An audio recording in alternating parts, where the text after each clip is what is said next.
My friend, if you're going to even attempt to understand what is happening, attempt to grasp what's happening with, among other things, inter alia, Candace Owens and Charlie Kirk and that dynamic, if you want to understand that and politics and what's happening in the world, you have to understand one simple concept which is so critical, so important. You must understand the context, especially when it comes to Candace and others, but the phenomenon and why her rise, why the rise of Candace terrifies establishment media and corporate activists and the professional outrage class.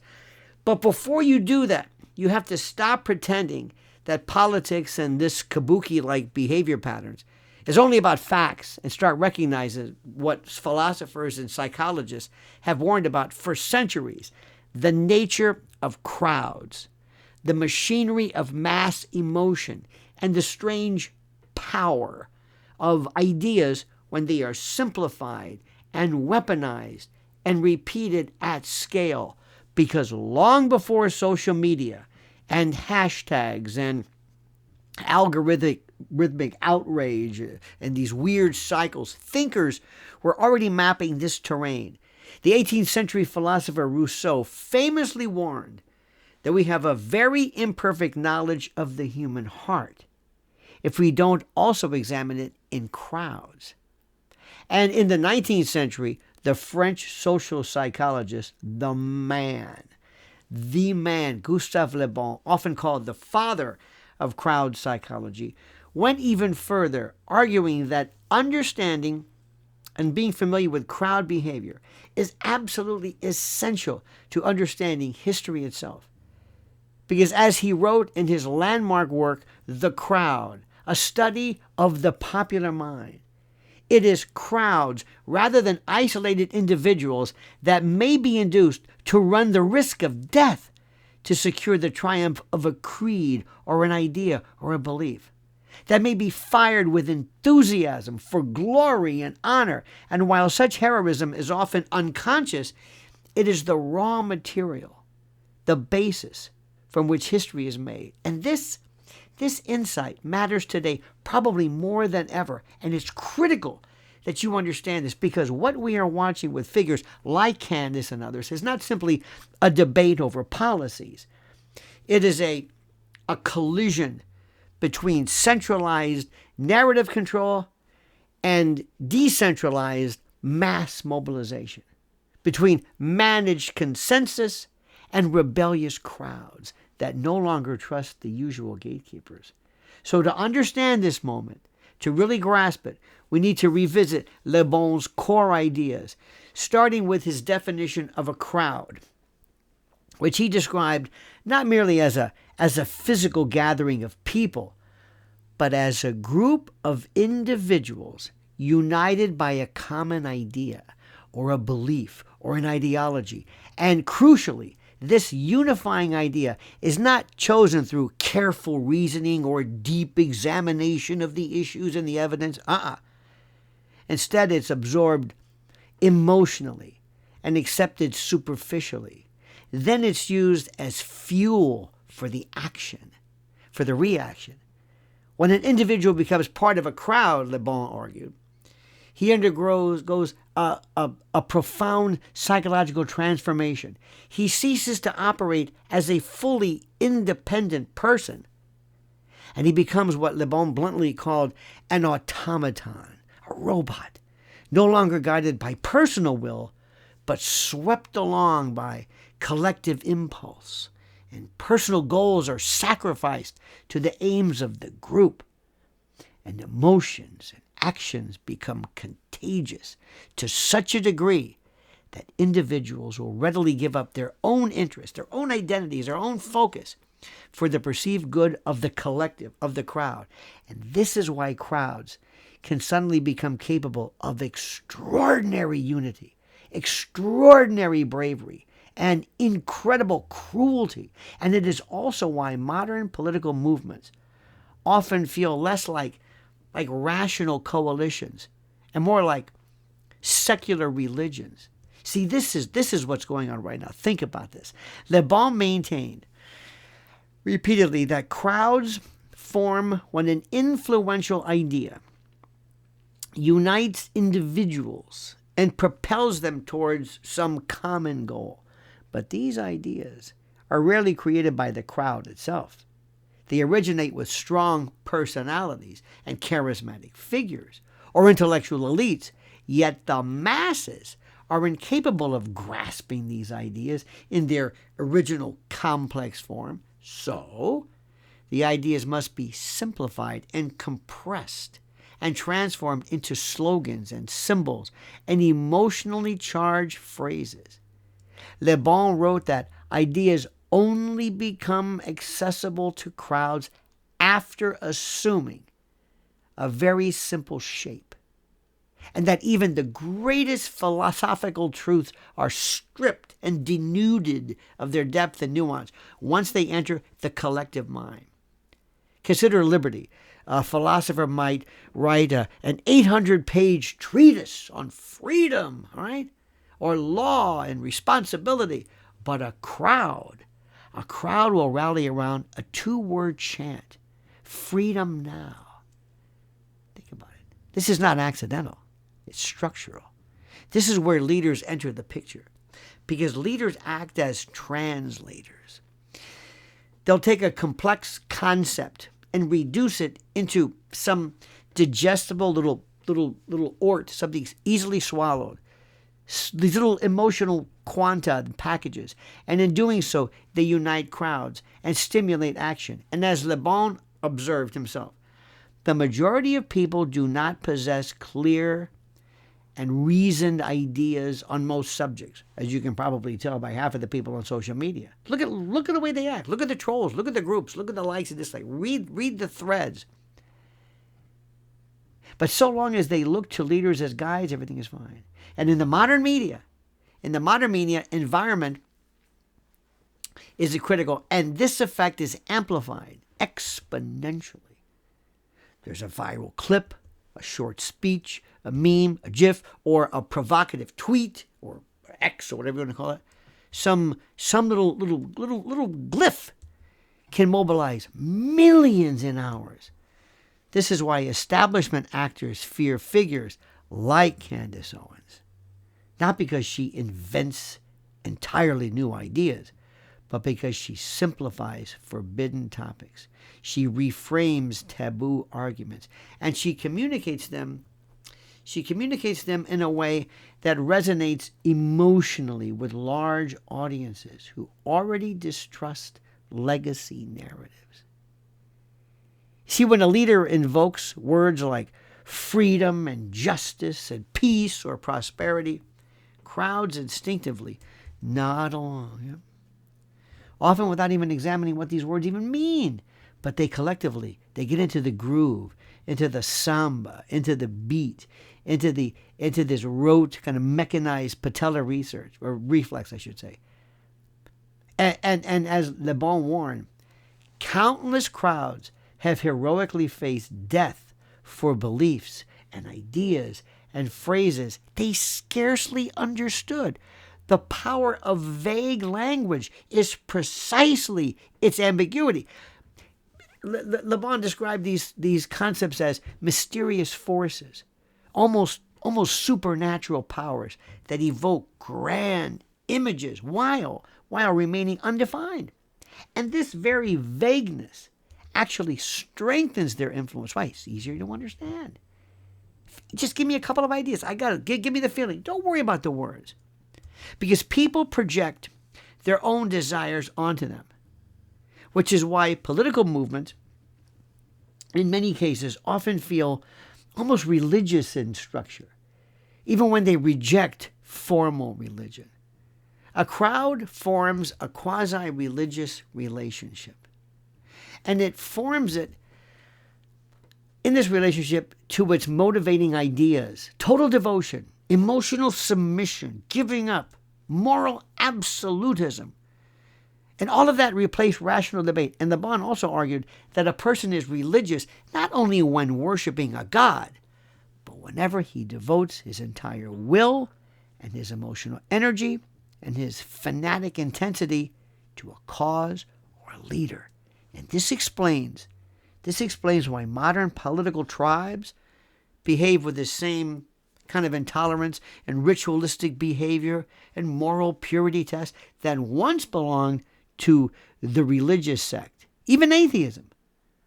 And Le Bon predicted, if adopted, en masse, collectively, it would develop cult-like characteristics.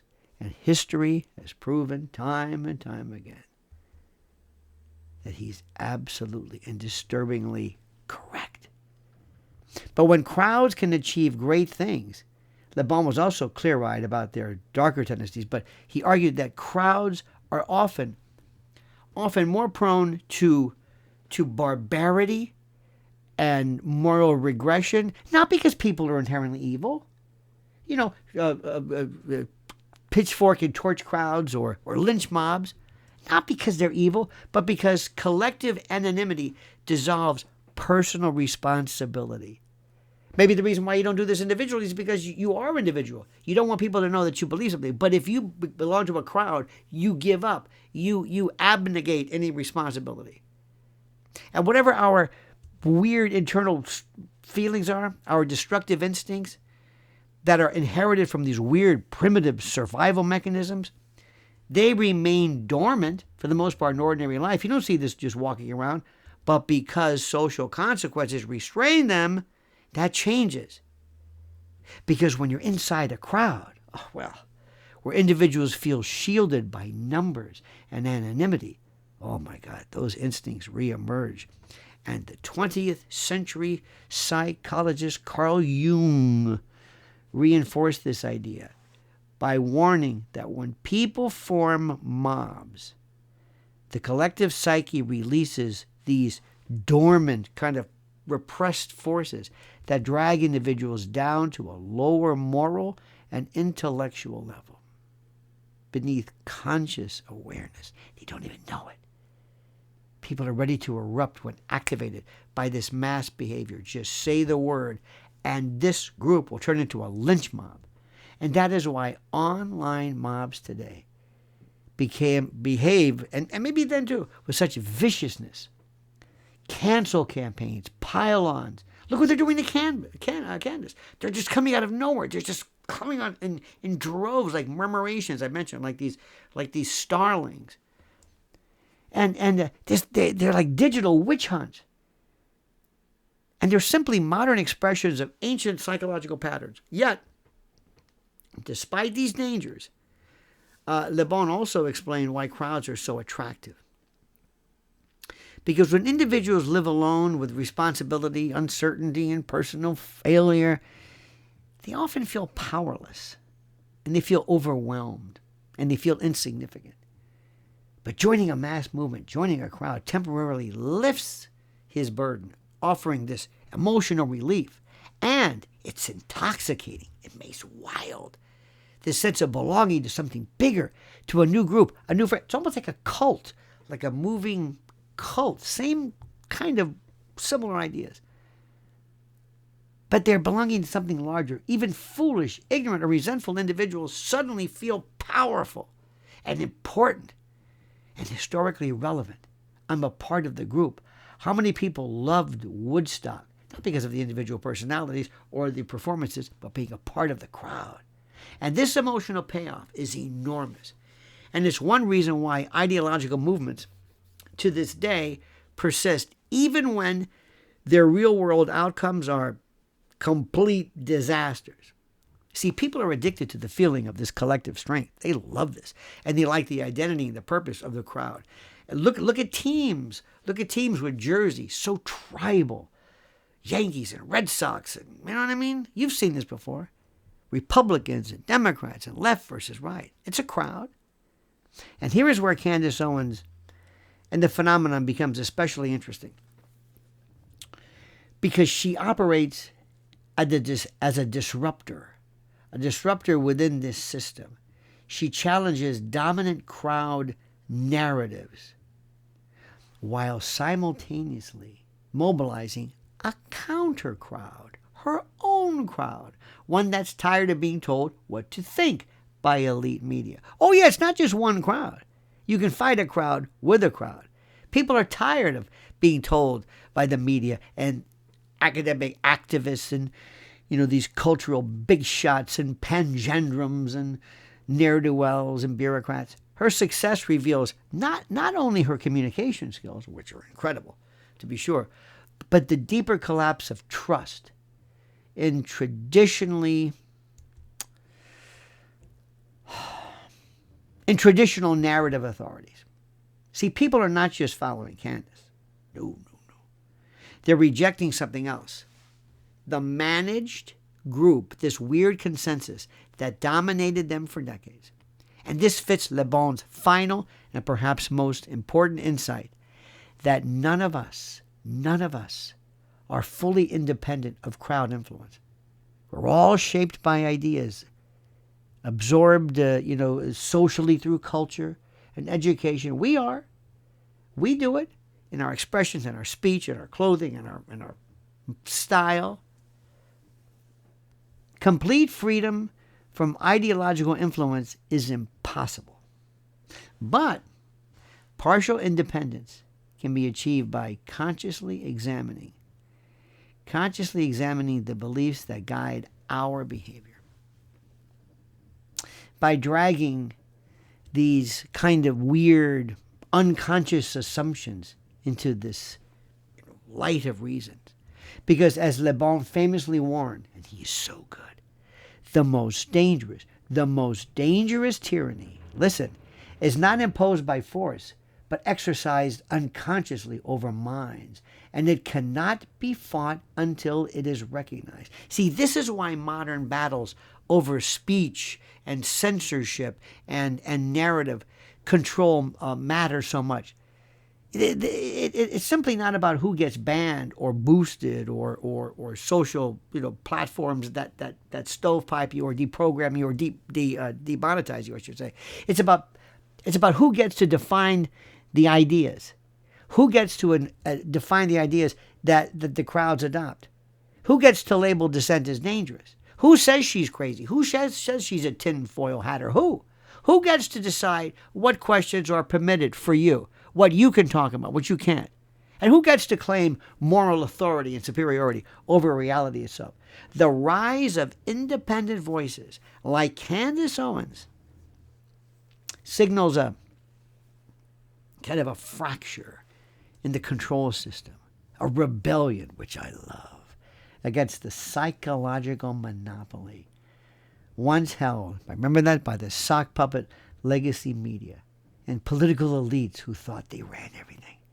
And whether one agrees with her or not, it doesn't really matter.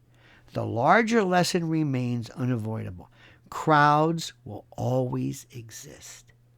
Leaders will always emerge, and simplified, stripped-down ideas will always circulate. And the struggle will always center on who shapes them, who benefits from them, and whether individuals will remain passive automatons or, in effect, choose the harder path of this conscious thought. Because let me tell you something, history is not only written by winners, it's driven by crowds and groups and mobs. And crowds are driven by ideas. And the future belongs not to those who silence questions, but to those who understand the machinery of mass psychology, and also who refuse to be ruled by it. This is critical. I hope you're following this. This is so important. It's so important to grasp. And especially if you happen to be a younger person who is new to the conspiratorium, good. Stick with me. I'm going to be doing this from time to time. There are some certain fundamental precepts that when you hear them, it makes you understand better. It provides a clarity, an understanding. It's like, oh, I get it now. This isn't by random. And when a crowd or a group comes and amasses, or all of a sudden materializes, I should say, then you'll understand the dynamic. That's what this is about. And I thank you for that. And I thank you for your joining our crowd and our group and our mob, so to speak, and our cult, our conspiratorium. That's what we are. Let me thank you for this. Let me also thank you, by the way, tangentially. Thank you so much for following my wife at Lynn's Warriors and the fight to protect our children. You talk about a crowd. How about the group of people right there who want to protect our children? She's the pole star. She's the bellwether. She's incredible. She's the vanguard. Follow her on YouTube at Lynn's Warriors. And also, my friends, thank you for this. Please like this video. Make sure you hit that little bell so you're subscribed and you're also notified of live streams and new videos. And also, it's important that you subscribe to this. Like 70% of the people who watch our videos don't even subscribe. It's critical because these individual merit and metric, I should say, for foundations provide another crowd that we want to be a part of. We want to be a part of the in crowd, the HOV lane, the people who bring in new people. We have a lot to say. We're very important. We're very important, very, very critical that we understand this. And especially, I can't say this enough, to younger people who've never really had somebody speak to them like an adult, like a rational person. And that person is I. I thank you, my friends. I've also got some questions in the comment section, which I want you to review. And please, what I want you to do in the meantime, very simply, listen to me carefully, is comment as you see fit.